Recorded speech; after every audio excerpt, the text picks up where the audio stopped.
Allow me to introduce the following panel. This panel brings together key experts from emergency response and mental health to address the Israel's ongoing crisis.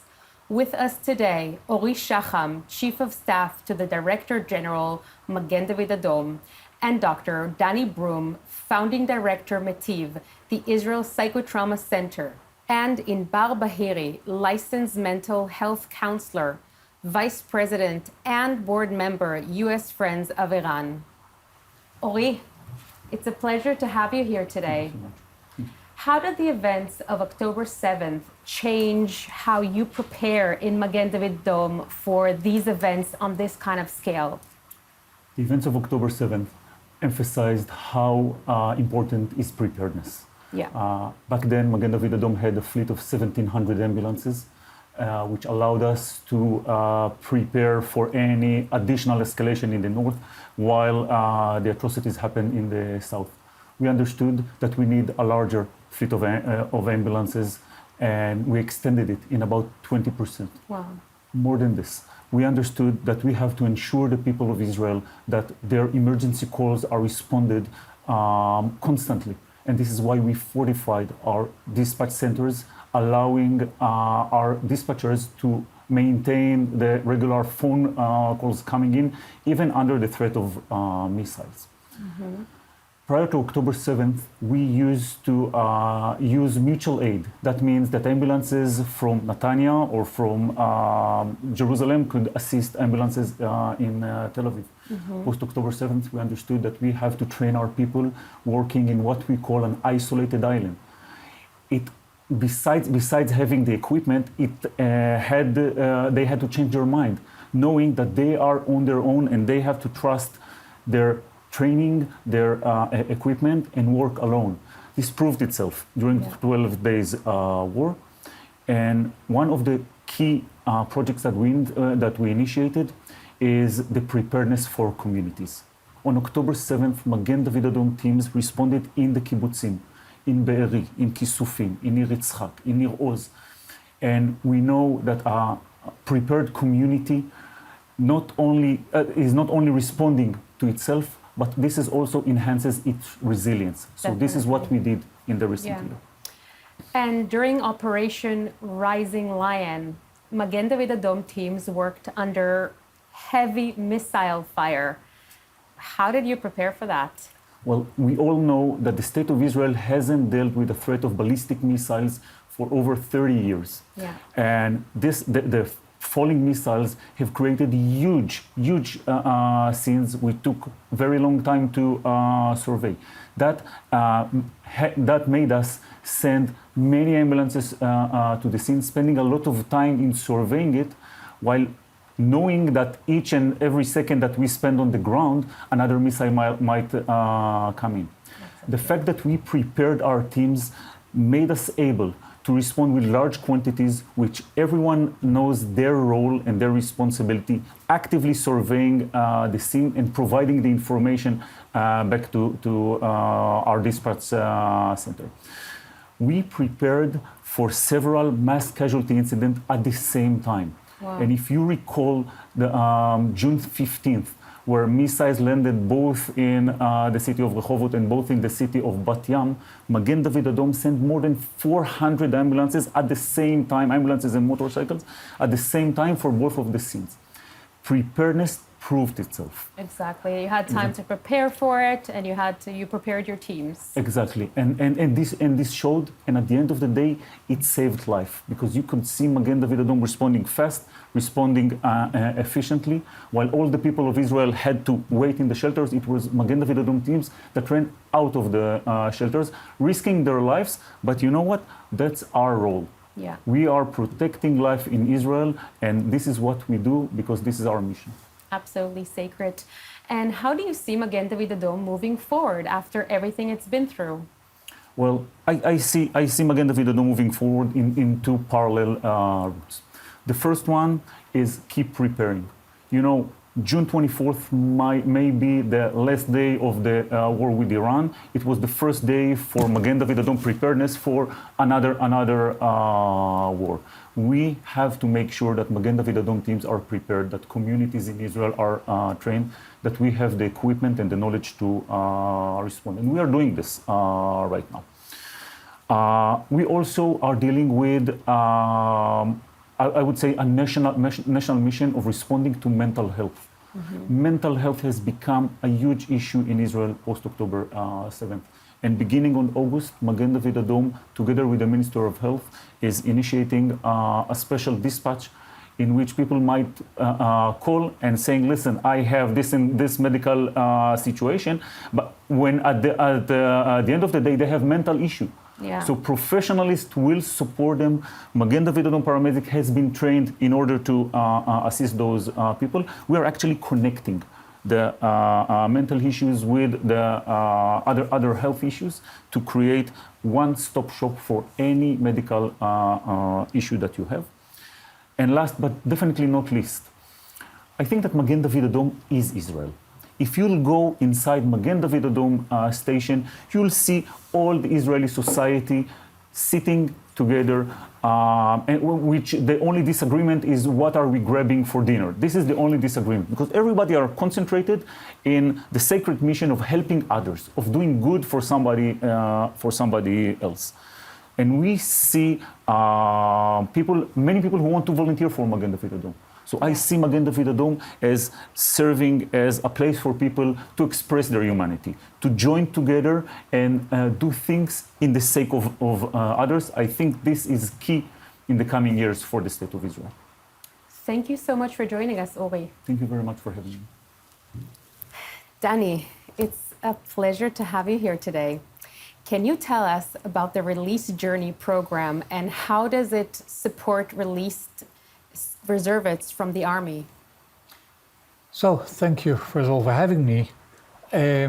We have this program called Peace of Mind, in Hebrew, Masa Shechur, for quite a long time. We're old-timers in the field, and, you call this whole program the state in trauma, but I would call it the state in survival.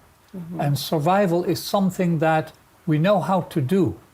That is something that is in our bodies, and we survive. We're used to it. We've been doing it for 2 years now. We're doing it for many, many decades. Yeah. And the Holocaust is in the background, and a lot of things are in the background. Yeah. And survival mode is something that we have in our bodies. Yeah. So the question is not so much trauma and treatment, but the question is, how do you get out of survival mode after you've been fighting, and the army has been fighting a very hard war, and then you have come home and you have to readapt. Yeah. So survival is an adaptation to danger. Yeah. And then you come home and you still feel that everything is dangerous. Yeah. So we created this program in 2007, after the 2006 war, to help reservists make the transition to civilian life after being in the army. And that has done a lot of good. It is not a treatment for PTSD, post-traumatic stress disorder. It is allowing people to get out of survival mode. Yeah.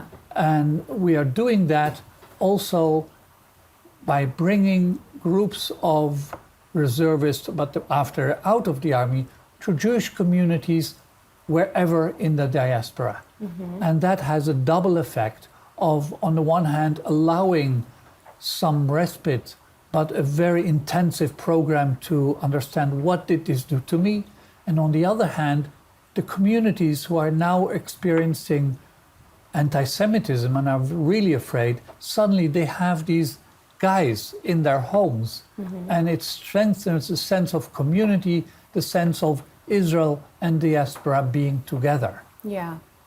So not everyone goes and gets help. How would a reservist know that, what are the symptoms that will make him understand he needs to go and reach out and get some help? So first of all, most people don't need therapy. Most people need their environment, they need their community, they need their family to hold them and understand that this is a difficult transition. Of course, it's double difficult because also the wives are in survival mode with the children, being afraid of what's happening with the husband or the other way around. So, first of all, we need to allow people to make that transition. Now, if that transition doesn't go well and you keep on re-experiencing the things you have seen, the things you have done, then it becomes difficult. If it gets worse and you can't calm yourself down, you can't relax, you can't sleep, then it becomes difficult. Now, at this moment, we're in a very difficult point in time because after October 7th, everyone was very motivated. Yeah. At this moment, what we hear is, what are we doing? Do we still have the meaning of this war? And we know that from the Vietnam War, at some point when there is no clear goal to the fighting, people break down. Yeah. That's a very critical point at this moment that I think also government needs to look at.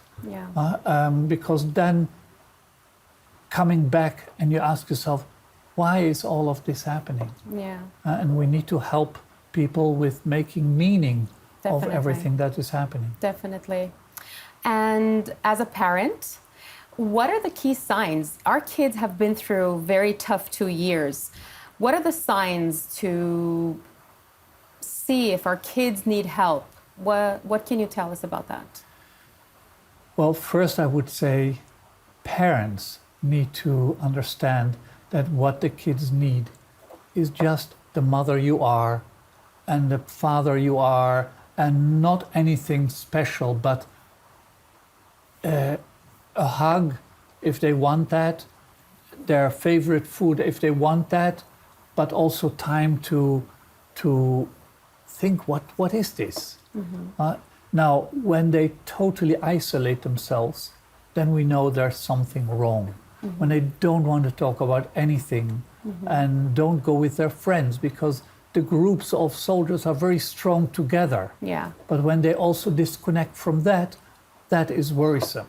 Avoiding all of these things, and when you see that they are so stressed out all the time and they can't calm themselves down, that's another sign of maybe you should think about professional help. Thank you so much. You spilled a lot of light on a lot of people. Thank you. Thank you. Last but not least, Inbar, thank you for joining us. Thank you. What are the main areas ERAN supports people in Israel during times of emergency?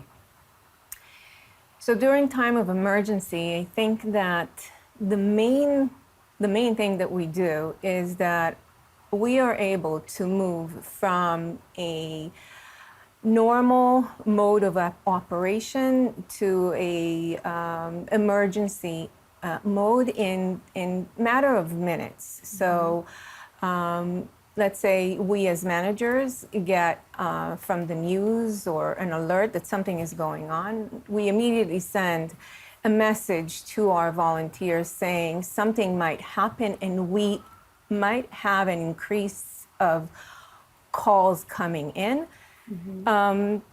Stay tuned. And we monitor the calls coming in. Once we see that there is an increase in call, we add more volunteers to adapt to answer any calls that come. So, and this can happen really in a very, very short time. Another important thing is that our volunteers are trained to identify risk factors in a call and activate any emergency protocol as needed. And the fact that they are able to do it, they might reduce the need of using any other agencies in this event. So so if someone's calls and is under any kind of an emotional dysregulation, by calling us, by having this empathic listener on the other side, that can also help to bring this person back to functioning, because this might be a mother who take care of her children and she needs to go back to functioning. Or instead of, example, calling MADA, so by calling us, we can reduce the need of any other organization being part of the crisis. I think that this is the main two things that we are contributing around time of crisis in Israel. We are able to be very quick and rapid in our in the way we react, and we can reduce the involvement of other organizations. And in addition to the amazing work you do in Israel, how do you support Jews communities around the world in times of crisis? So, ERAN was part of the founder and initiator of the Israeli Trauma Coalition. And this organization is activating in Israel and abroad.